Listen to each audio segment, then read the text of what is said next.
나는 아니었다고 합니다. 이미 소문 싹 다 나서 목동 쪽에 있나? 정확히는 모르겠는데 모르는 사람이 없을 정도라고 하더라고요. 다들 다만 시시하는 분위기라고 하면서요. 원무과랑 행정 쪽에도 난리를 쳤으니까 이미 의료진뿐만 아니라 일반 직원들 사이에서도 소문이 쫙 나니 그냥 직장에서 망신당하고 교수길은 그른 거죠. 에휴, 잘 되었다 싶었습니다. 그래도 그 여자 덕분에 내가 할 복수를 대신 힘 안 쓰고 하게 되었네 하고 저희 마음을 위로했어요. 아내와 헤어지고 나니까 더 이상 서울에서 병원을 유지할 필요가 없더라고요. 결국 전 병원을 접게 된 거죠. 마침 그때 건물주가 다른 계약 때 연장 못 해준다고 건물을 헐고 다시 올릴 거라고 그렇게 알고 있으라고 해서 명분도 있다 하니 전 그래 장사가 잘 안 된 것도 있지만 그래도 상황이 이러니까 어쩔 수 없이 접는 거야 하고 나름 합리화를 했습니다. 그래도 눈물이 나긴 하더라고요. 내 인생의 실패, 패배감 이런 것들이 느껴지는 건 부정할 수 없는 사실이었습니다. 한 달간은 입에 대지도 않는 소주를 마시면서 반페인처럼 살다가 그냥 아예 나를 모르는 곳으로 가서 한번 새 출발을 해보자. 그래야지 내가 살 수 있을 것 같다 생각했어요. 그래서 무작정 연고지도 없는 지방으로 내려가게 된 거죠.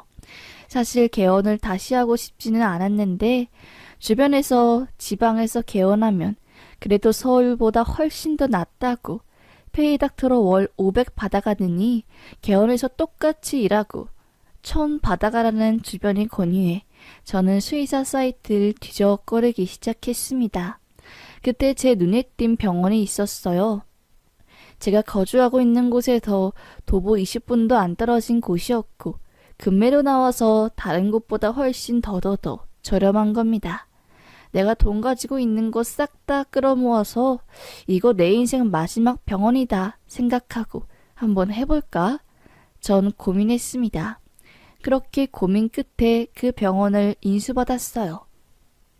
그런데 저요, 그것조차 사기를 당했습니다. 참, 어떤 사기냐면요. 장부 사기예요. 회계장부 교묘하게 조작해서 매출이 잘 나오는 것처럼 꾸민 겁니다. 고정 손님도 많은 줄 알았는데 그게 다 2년 전 자료로 대체한 거였어요. 아니 최근 1년 자료를 2년 전 자료도 교체해서 일부러 속여 보여줬다는 게 이상했죠. 그 전 원장은 저에게 잔금 처리 다 받자마자 연락 싹 끊고 도망갔고요. 수의사 업계가 좁은데 뭐하는 놈인데 사기를 치는 건가 싶었습니다. 그래도 일단 인수받았으니까 할 수 있는 데까지는 확실하게 해보고 노력해봐야지 하면서 노력했습니다. 매출이 안 나오니까 간호사 쓰지도 않고 저 혼자 일을 했고요. 제가 진료보는 것보다 미용에서 버는 돈이 더 많았습니다. 그런데 그때 손님이 쓱 와서 저에게 말하고 가더라고요. 원장님, 그 원장님이랑 아는 사이야? 그래서 인수받은겨? 아니요, 모르는 사이인데요. 왜요? 아잉, 몰랐구나. 그래, 이 병원이 2년 전만 해도 여기서 제일 잘 나갔어. 이 지역에서. 원장이 서글해서. 그런데 원장이 여기 손님이랑 바람나서 양쪽 배우자 하고 병원 쑥대밭 됐잖아. 그 손님 남편이 여기 불 지른다고 기름 가져오고 그 사건 때문에 동네에 소문나고 발이 딱 끊긴 거요. 어쩜 좋니? 이미지 박살인데. 원장님 서울에서 와서 몰랐으니까 인수받았지. 이라고 하더라고요. 어떻게 난 운이 없어도 일이 없냐 싶었습니다. 그런데 여러분들도 아시잖아요. 안 좋은 일은 한 번에 와장창창 온다는 것을요.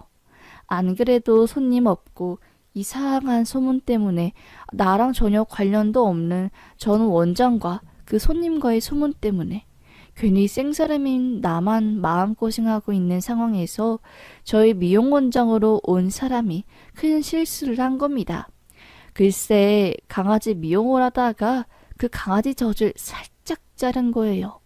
미용 원장이 사회 초년생이고 워낙에 일을 한 지 얼마 안 되었는데 그 전 미용 원장이 건강 때문에 급하게 일을 그만둬서 구한 건데 실수를 한 거죠. 사실 동물들은 말을 못하고 주인들은 그 점을 알고 동물들이 아프면 감정이입을 하시잖아요. 미용하다가 조금이라도 상처나면 주인들이 엄청 예민해하고 그러세요.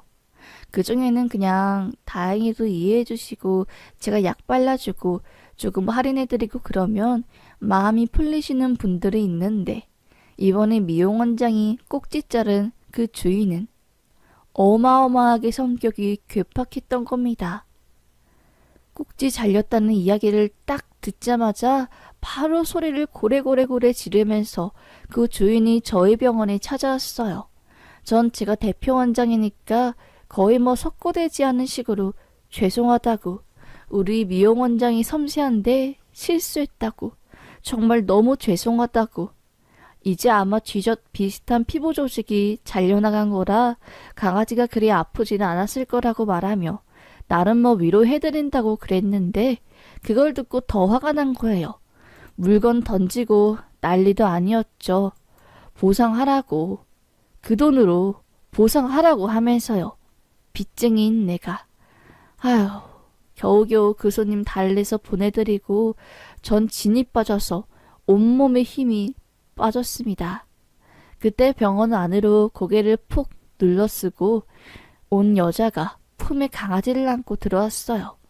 전 도저히 질려볼 기분이 아니었는데 그럼에도 불구하고 돈 벌어야 하니까 접수하고 이제 강아지 몸무게 재려고 하는데 아까 나간 그 손님이 바리깡을 들고 온 겁니다. 뭐 뒤젖이라고 안 아파? 네 자식이 그랬는데도 그런 반응 할 거야? 똑같이 당해봐 하면서 제 머리 이마부터 시작해서 정수리까지 바리깡으로 징 밀어버린 겁니다. 머리 한가운데 고속도로가 나게 된 거였어요. 저요 너무 당황해서 아무것도 할 수 없었죠.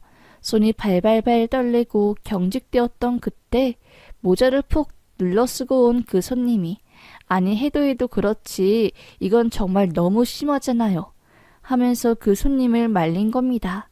강아지 미용하다가 실수로 미용사가 그런 것 같은데 미용사분이 무릎 꿇고 원장님은 고개 숙여서 사과하시고 또 위로한다고 말하다가 살짝 기분 나쁘게 해드린 것 같은데 어떻게 사람 머리를 이렇게 밀어버리는 건 폭력이에요. 저 아시지 않아요? 아주머니 봉사하는 인테리어집 부부 아니세요? 조금만 너그럽게 이해해주세요. 아무리 그래도 사람 머리를 하면서 차분하게 말려주었고 그제야 이성에 돌아온 그 손님은 내가 너무 심했네. 그래도 인과응보라고 생각하고 받아들여. 동물들 말도 못하는데 내가 이렇게도 해줘야지. 아유 하면서 나가시더라고요. 저요 그때 닭똥 같은 눈물을 펑펑 흘렸습니다. 서러웠어요. 이렇게까지 일을 해야 하나? 하고요. 그때 그 손님이 갑자기 잠깐만 너 이라운 아니야? 이라운! 하면서 저를 부르는 겁니다. 아니 놀란 전 누구세요? 라고 물어봤고 그녀는 너 나 기억 안 나? 토끼 마강중학교 전교회장. 헐 너였구나. 너 결국 수의사가 되었구나. 하면서 저를 알아본 겁니다. 제가 사랑했던 저희 첫사랑이었던 그녀를 만난 거였어요. 그녀는 모자를 푹 눌러쓰고 마스크를 쓰고 있어서 제가 몰랐던 거죠. 그녀는 제 얼굴을 보고 긴가민가 하다가 제가 우는 울음소리를 듣고 확신을 한 겁니다. 제가 중학생 때 맨날 토끼집 앞에서 펑펑 울면서 친구들한테 괴롭힘 당한 거 토끼들한테 털어놓았거든요. 그걸 오고 가면서 그녀는 다 보고 있었던 거였죠. 남자친구 울 때 목소리가 가늘고 특이한 그걸 기억하고 저를 알아본 그녀. 전 너무나 반가웠지만 또 창피했습니다. 머리가 중간이 텅 빈 채로 삼각김밥 중간에 깨물어 먹은 것처럼 그렇게 되어 있는데 진짜 안 그래도 살기 싫었는데 더 살기 싫더라고요. 그런데 그녀는 그런 저를 보고 야, 너 정말 착하다. 어떻게 이런 상황에서 화 한 번 안 내? 나 너 다시 봤어. 너 정말 대단해. 기죽지 마. 너 같은 수의사가 있어야 나도 우리 강아지 맡기지. 하면서 저를 위로해 주었어요. 싹 다 그냥 때려칠까 하다가 그녀의 한마디에 제가 감동하게 된 거죠. 전 마음에 큰 상처를 받았지만 그래도 나를 응원하고 지켜보고 있다는 누군가의 존재 때문에 힘을 내서 다시 일을 하게 되었습니다. 그녀는 그 이후로 저를 계속 찾아왔어요. 자기가 일 때문에 이곳에 사는데 어차피 그렇게 바쁘지도 않고 제 병원 일을 도와준다고 하면서요. 제가 운영하는 동물병원이 규모가 작기도 해서 일부러 간호사를 안 쓰는데 그래서 병원인 제가 별의 별일을 다 해야 했거든요. 그걸 보고 그녀가 안타깝게 여겨서 저를 도와준 겁니다. 마음씨가 정말 착했죠. 자주 보다 보니까 원래 있던 마음이 더더욱 커져갔고 그 마음이 걷잡을 수가 없게 되자 전 정말 용기를 내서 고백하게 되었습니다. 이번에도 고백 안 하면 중학교 때 졸업식 날 고백하려고 하다가 놓쳐서 평생을 후회한 제 자신이 또 반복될 것 같았거든요. 그래서 전 온 마음을 담아서 저의 마음에 대해 솔직하게 털어놓았고 뿐만 아니라 제가 사실로 관계였다가 헤어진 사실도 모조리 문제가 되지 않게 싹 말했습니다. 두근거리고 정말 힘든 고백이었지만 다행히 그녀도 저와 같은 마음이었어요. 그녀는 결혼 직전까지 갔다가 파혼을 한 경험이 있었고 크게 상처받아서 서울에서 이곳까지 내려와 연고지 없는 곳에 정착을 한 지 4년이라고 하는 겁니다. 그녀가 워낙에 성격이 좋아서 동네 사람들과 엄청나게 친했고 그래서 저에게 횡패를 부린 그 인테리어 가게를 운영하는 아줌마와도 인연이 있었던 거였어요. 그녀는 저희 고백을 받아주었고 저희는 미래를 기약하게 되었습니다. 서로 상처가 있는 사이라서 번듯하게 결혼식을 하거나 그런 건 안 하고 혼인만 하게 되었습니다. 그렇게 중학교 때 첫사랑이 저희 평생의 반려자가 되었고 함께 살게 되었어요. 저와 부부가 된 그녀는 제가 동물병원 다시 살려주겠다고 하면서 저희 병원에 출근해서 정말 엄청난 것을 함께하기 시작한 겁니다. 그녀는 오시는 손님들 한 분 한 분에게 정말 최선의 노력을 했어요. 밝게 인사하고 이 전 주인 때문에 퍼진 악성 소문들을 지우려고 엄청 노력도 하고 오는 강아지 이름 싹 다 외우고 항상 손님들 갈 때마다 자기가 집에서 말려온 수제 닭가슴살 간식 하나씩 동물들에게 건네며 좋은 인상을 심어주었죠. 소심해서 그런 걸 잘 못하는 저에게 그녀의 그런 친절함은 너무나 반갑고 고마운 것이었습니다. 그녀의 진심이 통하는 건지 병원에 오시는 손님들도 하나둘씩 원장님이랑 사모님이 너무 좋은 사람이라서 믿고 맡겨도 되겠다고 조금 멀어도 이 병원만 오게 된다고 하면서 단골들이 한두 명씩 느는 겁니다. 가랑비에 바지 젖듯이 조금씩 모인 손님들은 어느새 저희 병원을 그 지역에서 가장 바쁘게 만들었어요. 조금만 나가면 시내 쪽에 있는 삐까뻔쩍 수의사만 7명인 병원보다 저희 병원에서 대기하는 손님들이 더 많을 지경이었죠. 손님들은 친절하고 한 분 한 분에게 정성과 최선을 다하는 수의사를 더 선호한 거고 많은 수술들과 진료를 저에게 부탁하면서 전 소위 대박이 난 겁니다. 빚쟁이 수의사에서 많은 돈을 벌게 된 거였어요. 앞이 안 보이는 터널을 걷고 있는 저에게 이러한 사실은 거의 기적에 가까운 이야기였습니다. 세상에 어떻게 나에게 이런 일이 생기지? 이건 기적이야 정말. 이라고 하면서 제가 눈물을 뚝 흘릴 정도였어요. 아마 빚을 가지고 계신 분들은 저희 상황에 공감하실 거예요. 4명으로 빚이 있으니까 잠자는 것도 편히 못 자겠고 돈 버는 것도 어깨가 무거워서 입맛도 없고 기운도 없고 언제까지 이 쳇바퀴 같은 삶이 끝날까 하면서 그저 머리만 아프고 회색빛 같은 삶을요. 그런데 무지개 같은 밝은 그녀가 제 인생에 들어와서 눈이 부실 정도로 찬란하게 저의 어두운 부분을 빛나게 해주었고, 아무리 눈부셔도 그 빛을 피하지 않는 전 정말 많은 행복한 일들을 겪게 된 거였어요. 불과 몇 년 전까지만 해도 쌩쌩 달리는 도로에 들어가서 죽고 싶었던 제가 이제는 삶의 의지를 찾아서 아내 손을 잡고 주말마다 동물 봉사하고 그럴 정도니 말이죠. 누군가는 그러더라고요. 결혼을 잘못하면 지옥이지만 정말 잘만 하면 그것만큼 좋은 제도는 없다고요. 전 지옥 같은 결혼 생활도 해보았지만 결국엔 천국 같은 결혼 생활로 삶을 계속하게 되었네요. 빚쟁이 수의사라는 타이틀로 지내온 지난 몇 년간의 힘듦이 싹 다 보상받는 기분입니다.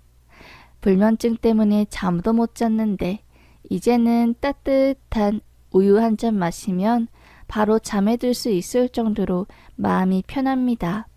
아마 제 사연 들어주시는 분들 중에 아직 힘든 길을 겪고 계시거나 불면증 혹은 빚 때문에 마음이 무거워서 안 좋은 생각하시는 분들 있을 텐데 절대로 희망 잃지 마세요. 시간이 얼마나 걸리던 결국 좋은 날이 올 거고 반드시 보상받을 겁니다. 전 정말로 여러분들이 행복했으면 좋겠습니다. 저의 이야기가 누군가의 희망, 저와 비슷한 처지에 있는 사람들에게 희망이 되길 바라며 저 사연 여기서 마치겠습니다. 긴긴 저의 이야기 끝까지 들어주셔서 정말 감사합니다. 요즘 날이 추우니까 늘 따뜻하게 입고 다녀주시고요. 반려동물 키우신다면 샤워하고 나서 추운 기온 때문에 감기 걸리지 않게 바로 바짝 말려주세요. 그럼 행복한 반려인의 삶 혹은 주체적인 한 사람의 삶을 사시길 바랍니다. 여기까지 들어주셔서 정말 감사합니다. 여러분 복 많이 받으실 거예요. 사연 여기서 완전히 마무리하겠습니다.